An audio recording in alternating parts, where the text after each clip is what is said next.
በዛሬው ዝግጅታችን የምናየው ስለ አንድ ታላቅ ስምና ታሪክ ነው፣ አጼ ቴዎድሮስ። እንግዲህ የቴዎድሮስ ታሪክ እንዴት ልበላችሁ፣ የጀግንነት የፈጠራና የአንድነት ራዕይ ታሪክ ነው። ግን ደግሞ በተመሳሳይ ሰዓት የግፍ እና እጅግ በጣም አሳዛኝ የሆነ ፍጻሜ ታሪክም ነው።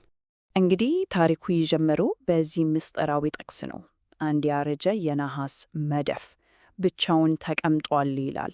በቃ ይህ መዳፍ የቴዎድሮስን ዘመን በሙሉ ይወክላል ነው የሚለው። እንዴት አንድ መዳፍ ብቻውን የአንድ ንጉሠ ነገሥት ታላቅ ምኞትና አሳዛኝ ውድቀት እንዴት ሊያመለክት ቻለ? እስቲ ይህን ጥያቄ ይዘን ታሪኩን እንፈታተው። እነሆ እርሳቸው ናቸው፣ አጼ ቴዎድሮስ። ፊታቸው ላይ የሚታየውን ነገር ልብ በሉ። አንድ አይነት ቁርጠኝነት፣ ለለውጥ የነበረን ጥልቅ ፍላጎት ያስታውቃል። ግን ዋናው ጥያቄ ይሄ ነው። ይህ ሁሉ ራዕይ፣ ይህ ሁሉ ህልም እንዴት ሆኖ ነው ፍጻሜው እዛች ባድማ ተራራ ላይ ከተቀመጠ ብቸኛ መዳፍ ጋር የተገናኘው? እንግዲህ ይህንን ነው ዛሬ የምንፈትሸው። እሺ፣ እንግዲህ የቴዎድሮስን ታሪክ ለመረዳት ከመነሻው መጀመር አለብን። ከንጉሠ ነገሥትነታቸው በፊት ማን ነበሩ? ያው ካሳ ኃይሉ በጊዜው የሚታወቁ አመፀኛ የጦር መሪ ነበሩ። በቃ በዛን ሰዓት ኢትዮጵያ የምትገኝበት ሁኔታ ዘመነ መሳፍንት ይባል ነበር። ይሄ ማለት ምን ማለት ነው? ሀገሪቱ እኮ የተበታተነችበት፣ ማዕከላዊ መንግስት የሚባል ነገር የለበት። በየአካባቢው የገነኑ መሳፍንትና የጦር አበጋዞች የፈለጉት የሚያደርጉበት የትርምስ ዘመን ነበር። በቃ ሕግ የጉልበት ነበር። እና ዋናው ታሪካችን የሚጀምረው ካሳ ኃይሉ በዚህ በተበታተነ ዘመን ውስጥ መወለዳቸው ነው። እንግዲህ የካሳ ኃይሉ ወደ ስልጣን የመጡበት መንገድ በጣም ፈጣንና ስልጣዊ ነበረ። ከዝቅተኛ ቤተሰብ ተነስተው መጀመሪያ ሽፍታ ሆኑ። ከዚያ በኋላ ግን በቃ በጊዜው የነበሩትን ኃይላም መሪዎች አንድ በአንድ ነበር ያሸነፏቸው። ደጃዝማች ጎሹን በጉራምባ፣ ራሳሊን በጎርጎራ እና በመጨረሻ ደግሞ ደጃዝማች ውቤን በደረስጌ። በቃ እነዚህን ድሎች ተከትሎ ነው ዘመነ መሳፍንት በኃይል ያበቃው። ይህ የድል ሰንሰለት ብልሃታቸውንም ሆነ ሀገርን የማዋሃድ ህልማቸውን ቁልጭ አድርጎ ያሳያል። ግን እዚህ ጋር መታወቅ ያለበት ነገር ወደ ንጉሠ ነገሥትነት የመጡት በጦር ኃይል ብቻ አልነበረም። በወቅቱ በህዝቡ ልብ ውስጥ ስር የሰደደ አንድ ትልቅ እምነት ነበር፣ ትንቢትም ማለት ይቻላል። ይሄ እምነት ምንድን ነው? ቴዎድሮስ የሚባል ጻድቅ ንጉሥ ይመጣል፣ የተበታተነችውን ሀገር አንድ ያደርጋል፣ ወደ ቀድሞ ክብሯ ይመልሳታል የሚል ጠንካራ ህዝባዊ ትንቢት ነበር። እና ካሳ ኃይሉ ምን አደረጉ?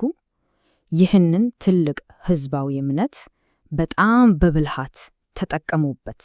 የንግሥናቸው መሠረት አደረጉት። እናም ወሳኙ ቀን ደረሰ።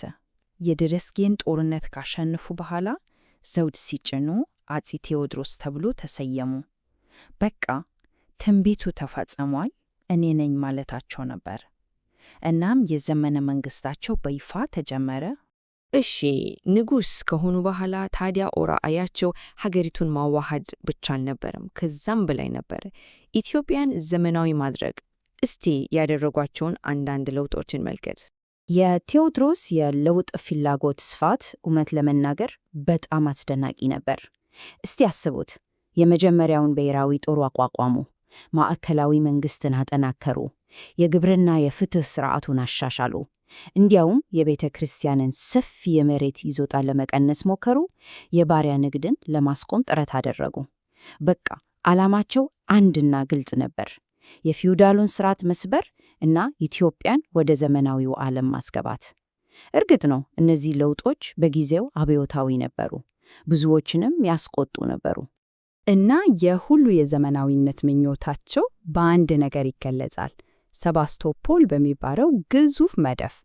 የሚገርመው ይህንን መዳፍ የሰሩት በአውሮፓውያን ምርኮኞች እርዳታ መሆኑ ነው። ስለዚህ መዳፉ የጦር መሳሪያ ብቻ አልነበረም፣ ለቴክኖሎጂ የነበራቸውን ከፍተኛ ጉጉት እና ከምዕራቡ ዓለም ጋር የነበራቸውንም ውስብስብ ግን ግንኙነት የሚያሳይ ትልቅ ምልክት ነበር። እንግዲህ እዚህ ጋ ነው የታሪኩ አቅጣጫ መቀየር የሚጀምረው፣ ወደ አሳዛኙ ምዕራፍ።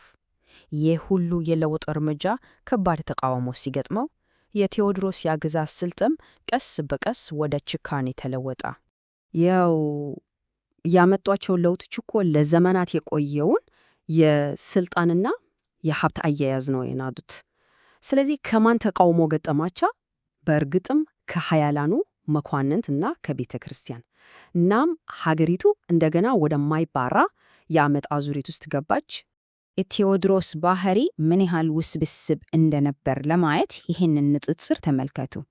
በአንድ በኩል መንገድ ላይ ላገኟት የተራበች ሴት የራሳቸውን ሸማ አውልቀው የሚሰጡ ሩህሩህ መሪ ናቸው። በሌላ በኩል ደግሞ ጠላቶቻቸውን እጅና እግራቸውን በመቆረጥ የሚቀጡ ጨካኝ ንጉሥ ናቸው። እንዲያውም በንዴት አመፀኞችን በቤታቸው እንዲቃጠሉ ያደረጉበት ጊዜ ነበር። ይህ የሚያሳየን ምንድን ነው? በበዛው አመፅና ተቃውሞ ምክንያት ምን ያህል የአእምሮ ሰላማቸው እንደታወከ ነው። እሺ፣ የቴዎድሮስ ውድቀት የተፋጠነው በውስጥ ችግር ብቻ አልነበረም። ሌላ ትልቅ ምክንያት ነበረ። ከውጭው ዓለም ጋር የነበራቸው ግንኙነት። ይሄ ነው መጨረሻቸውን ያፋጠነው። እስቲ አስቡት፣ ቴዎድሮስ ለእንግሊዟ ንግሥት ቪክቶሪያ ደብዳቤ ጻፉ። እንደ ክርስቲያን ወንድም በመቆጠር ሀገሬን ለማዘመን የሙያተኞችና የጦር መሳሪያ ድጋፍ አድርጊልኝ ብሎ በትህትና ጠየቁ። ይህ ደብዳቤ ምን ያህል ከምዕራቡ ዓለም ጋር በመተባበር ሀገራቸውን የመለወጥ ተስፋ እንደነበራቸው ያሳያል። እና መልሱ ምን ነበር? ምንም። ዝምታ።